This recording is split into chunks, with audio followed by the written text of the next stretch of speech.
Magandang araw mga paps, Michael Bucu nga po ulit at welcome sa another Bucu's Bike Review.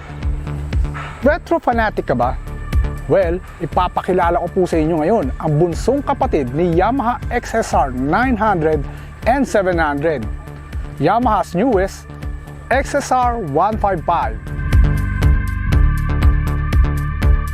Powered by a liquid-cooled 155cc 4-stroke engine, 6-gear transmission with 10 liters fuel tank capacity, LED headlamp and taillight, classic style digital panel, upside down front shocks at monoshock naman sa likod niya mga paps.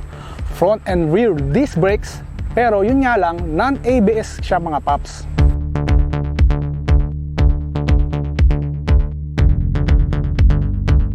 Isa sa pinakagusto ko sa bike na to is alo yung chassis at swing arm niya. Mas magaang at syempre hindi ka na mamumblema sa rust.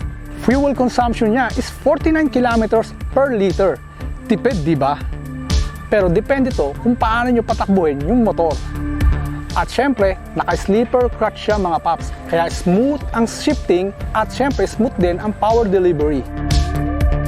From on-road to off-road, uubra din siya mga paps kasi naka-dual sports tire na rin siya. Napaka-basic gamitin na bike at isa sa pinakagusto ko dito is yung modern classic niyang dating. SRP nga pala niya sa mga nagtatanong is 162,000 pesos.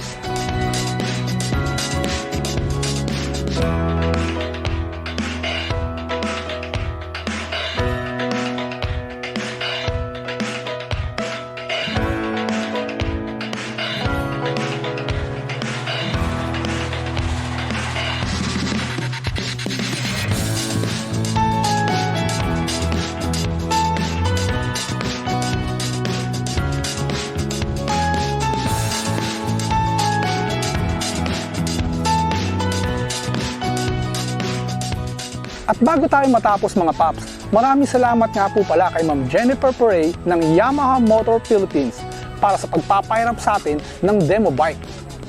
So mga paps, please like and follow Michael Bucu page para updated kayo sa mga susunod pa nating ride journals and reviews. Muli, ako po si Michael Bucu nagsasabing, tuloy ang biyahe ng buhay.